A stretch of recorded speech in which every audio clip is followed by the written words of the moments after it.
వారాహి నవరాత్రుల సందర్భంగా అష్టైశ్వర్యాల కొరకై అత్యంత శక్తివంతమైన శ్రీ వారాహి పాశుపత హోమం సంప్రదించండి. నమస్తే, నేను మీ గాయత్రి. ప్రస్తుతం మనతో పాటు ఉన్నారు ప్రముఖ ఆధ్యాత్మికవేత్త, జ్యోతిష పండితులు కిరణ్ శర్మ గురుగారు. గురుగారితో మాట్లాడదాం. నమస్కారం గురుగారు. అఖండ ఐశ్వర్యవతి భవ. చెప్పమ్మా.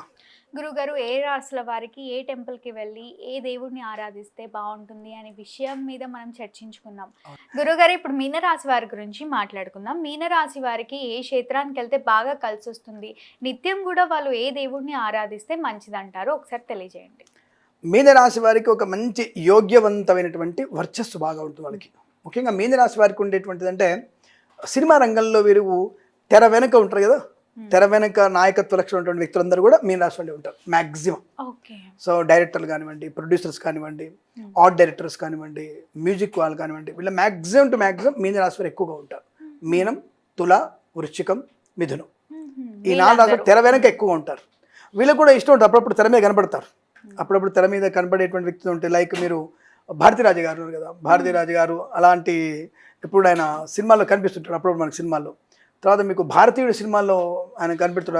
ఆయన శంకర్ గారేనా ఆ డైరెక్టర్ గారు? శంకరేనా మన భారతీయుడు శంకర్ గారు? ఆయన కూడా అంతే. అంటే అప్పుడప్పుడు కనబడాలని కోరుకుంటాం వాళ్ళకి. అంటే ఇలా ఒక మంచి టాలెంటెడ్ వ్యక్తులుగా ఉండేటువంటి అవకాశం, రచయితలుగా తెర వెనుక మంచి వ్యక్తులుగా ఉండగలిగే అవకాశం మీన రాశి వారికి ఎక్కువ ఉంటారు. రెండోది, మీన రాశి ఉన్న గుణం ఏంటంటే తొందరగా మర్చిపోరు.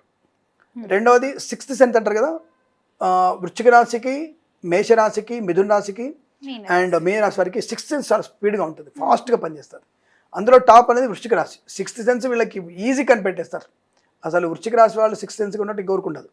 సేమ్ టైం సెకండ్ ఆప్షన్లో మీన రాశి వారికి 6th సెన్స్ బాగా ఉంటుంది. దానివల్ల ఏదైనా ముందే పసిగట్టే గుణం. వీళ్ళంటే వృశ్చిక రాశి వాళ్ళు ఏమో రియాక్ట్ అవుతారు, వీళ్ళు రియాక్ట్ అవ్వరు, సైలెంట్ అయిపోతారు. అంటే మౌనంగా ఉన్న సముద్రం, సునామీకు ముందు మౌనంగా ఉన్న సముద్రం లాంటి వాళ్ళు మీన రాశి వాళ్ళు. అలాంటి తత్వం వీళ్ళకి అంటే గంభీరంగా ఉండగలిగే వ్యక్తిత్వం బాగా ఉంటుంది. ప్రతి పనిలో కూడా సునిశ్చిత దృష్టి, పొదుపుగా చేయడం, పొందిగ్గా చేయడం. ఏదో సినిమా డైలాగ్ ఉంటుంది కదా, పోకిరి సినిమాలో వాడు చెప్తాడు, ఎవరు మన ఆయన, ఏం కట్టాడురా, గోడకు అంటు కట్టినట్టుగా, మొక్కకు అంటు కట్టినట్టుగా, గోడ కట్టినట్టుగా, ఏది హీరో అది స్తంభాల బలగ కొడితే అలా చెప్తారు కదా, సినిమా ఉంది కదా, భరణి గారు డైలాగ్ ఉంటుంది. అలా ఈ లక్షణాలు వీళ్ళు ఉంటాయి. చాలా పొందిగ్గా, అంటే అసలు కనబడకుండా చేస్తారు. అది అవుతాడు స్మాష్ అవుతాడు, మెడ కట్ చేసాడా అన్నట్టుగా ఉంటుంది, మెడ కట్ చేస్తారు వీళ్ళు. అలాంటి లక్షణాలు ఎక్కువ ఉంటాయి. రెండోది, వీళ్ళకు ఉండేటువంటి మైనస్ ఏంటంటే బద్ధకం. రెండోది ఏంటంటే ఎంత జ్ఞాపకం ఉంటుందో కొన్ని ముఖ్యమైన విషయాలు మర్చిపోతారు, చాలా ఇంపార్టెంట్ విషయాలు మర్చిపోతుంటారు వీళ్ళు. అటువంటి లక్షణం కూడా వీళ్ళు ఎక్కువ ఉంటుంది. అందుకే వీళ్ళ చేతికి ఏమైనా వాల్యూ ఉన్నటువంటి బ్యాగులు, డాక్యుమెంట్స్ వీళ్ళు చేతికి ఇవ్వకూడదు, ఎక్కడో బస్సులో పెట్టేసి వీళ్ళు హాయిగా దిగి వచ్చేస్తూ ఉంటారు. సో కాబట్టి వీళ్ళతో కొద్ది జాగ్రత్తగా ఉండే ప్రయత్నం చేయాలి. మంచి మనసు, దానగుణము, దైవభక్తి, ఏ పనైనా 100% పూర్తి చేయగలిగేటువంటి మనోధైర్యం కూడా ఉంటుంది.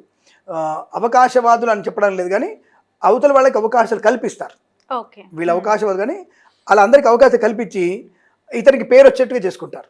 కనబడకుండా ఇతని వల్ల మేము అవకాశం పొందుకున్న విషయాన్ని వాళ్ళు చెప్పేట్టుగా చేస్తారు వీళ్ళు. అటువంటి టాలెంట్ వీళ్ళు ఎక్కువగా ఉంటుంది. మంచితనం ఉంటుంది. మంచి వ్యాకరణ పండితులుగా ఉండే అవకాశం, లైక్ సామ్వేద షణ్ముఖ శర్మ లాంటి ఒక మంచి విద్వత్తు, స్పష్టత, సూటిగా చెప్పగలిగే తత్వం లాగా ఈ రాశి వారికి ఎక్కువగా ఉండే అవకాశాలు ఉంటాయి. ప్రతి విషయంలో కూడా మంచి భోజన ప్రియులు వీళ్ళు కూడా, అంత శుభ్రంగా మంచి భోజన ప్రియులు, సుఖమైన నిద్ర ప్రియులు వీళ్ళు. అలా బ్రహ్మాండం చెప్పవచ్చు వీళ్ళ గురించి.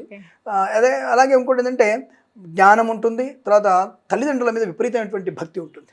భార్య మీద కూడా మంచి భక్తి, భర్త మీద కూడా మంచి భక్తి విశ్వాసాలు ఎక్కువగా ఉంటాయి వీళ్ళకి. అంటే ఒకరికొకరినట్టుగా ఉంటారు. అన్యోన్య దాంపత్యం కూడా వీరికి బాగా ఉండే అవకాశాలు ఉంటాయి. అయితే ఒకసారి వీళ్ళకున్న మైనస్ ఇంకోటి ఏంటంటే చిన్నతనంలోనే కొద్దిగా భార్యాభర్తలు అంటే ఎవరో ఒకళ్ళు పాపం కాలం చేయడం అవకాశం ఎక్కువ ఉండడం వల్ల రెండో వివాహం అయ్యే అవకాశం కూడా ఉంటుంది. అంత భార్యాభర్తలు ప్రేమించిన ఒకరు ఇష్టపడ్డా వీరికి రెండో వివాహం ద్వికళత్ర దోషం అంటారు. దాని దోషం అంటాను నేను. చాలామంది ద్వికళత్ర యోగం అంటారు. ద్వికళత్ర యోగం ఉంటుంది. ఇప్పుడు 2 పెళ్ళిళ్ళు యోగం ఎందుకు అవుతుంది? ఒకళ్ళనే మెయింటైన్ చేయలేం, ఇద్దరిని మెయింటైన్ చేస్తామా? సాధ్యం కాదు.